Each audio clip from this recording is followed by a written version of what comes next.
to Tech. I'm Stephen Croft, or the Dabbling Developer, and I hope to take you from to about the latest tech specs and news and all sorts of goodies as they relate to you as an enthusiast and to me as a developer. So AMD just released their Ryzen CPU, which got me thinking, how exactly are you supposed to pick a CPU? There's like 18,000 different ones out there. They all have numbers that don't make any sense and abbreviations of things that I don't know what they mean. So I'm going to kind of give you a breakdown of how to purchase a CPU, how to pick the right one for you. So I'm going to go ahead and preface this by saying not every outline of how to pick one is going to work for everybody.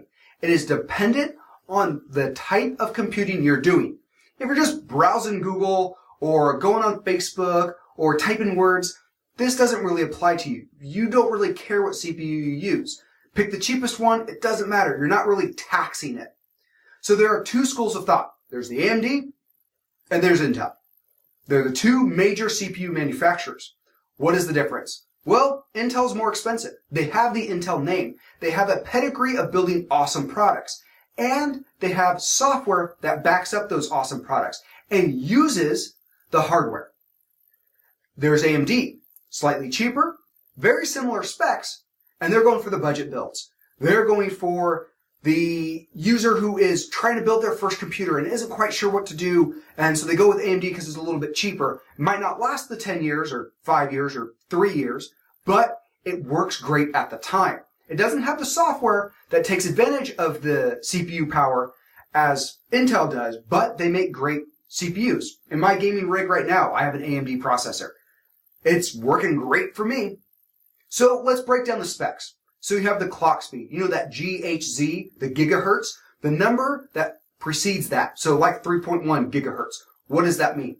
Well, the clock speed is how quickly the CPU can add ones and zeros. That's all the CPU does, is add ones and zeros. The clock speed is how quickly it can do that. The bigger the number here, the better the CPU. Kind of. You also have to look at CPU cores. The more cores that a CPU has, the more times it can do that clock speed. So let's break it down this way. Let's say you have a quad-core CPU. So it's a CPU with 4 cores. And you've got a dual-core CPU with 2 cores. So that dual-core CPU has a 4.1 gigahertz refresh rate, 4.1 gigahertz clock speed. The quad-core only has a 3 gigahertz clock speed. Which one's better? Well, the quad-core has 4 cores operating at 3 gigahertz, whereas the dual-core has 2 cores operating at that 4.1. So quick math for you. Don't worry, it's easy math. Don't break out the calculator. Take the number of cores, multiply it by the clock speed. The higher the number, the better the CPU, in most cases. Cores only really get used if you're doing multi-threading. So you're playing games, you're editing video, you're photoshopping something.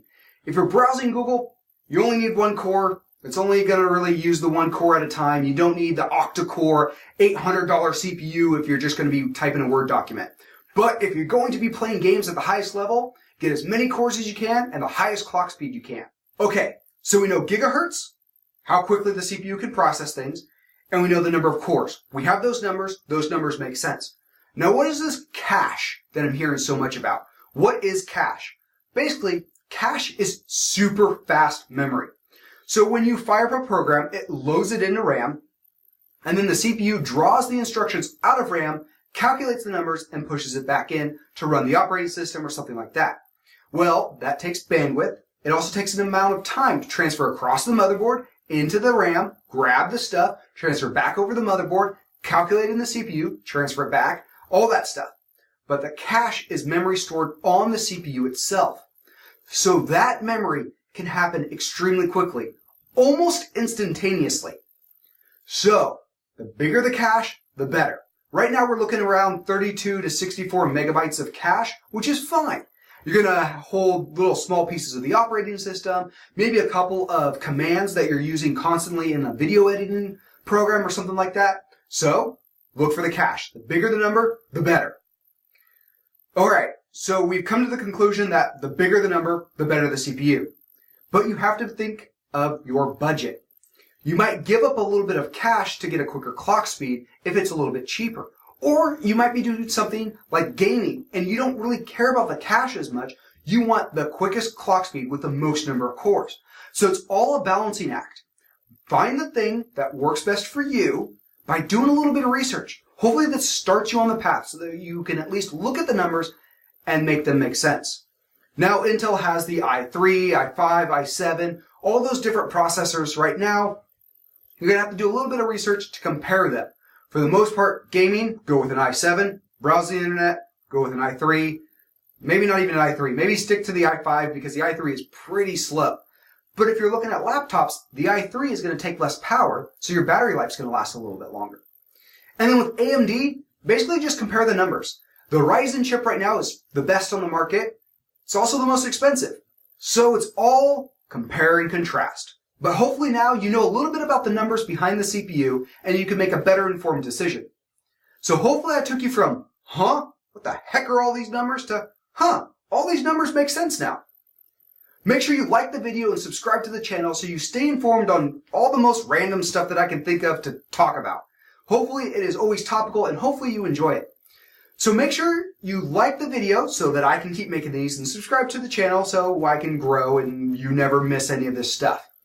And if you haven't already, check out my t-shirt store. I would really appreciate it. I love seeing fans wearing my t-shirts out on the streets or having their stickers on their cars or when I go to hackathons and I see them all over a bunch of people's computers.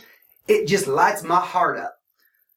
The link for this store is down in the description along with all my social media stuff. So if you want to follow me on Twitter or Instagram and check out the other videos and stuff I push, check them out. Thank you very much and we'll see you in the next one.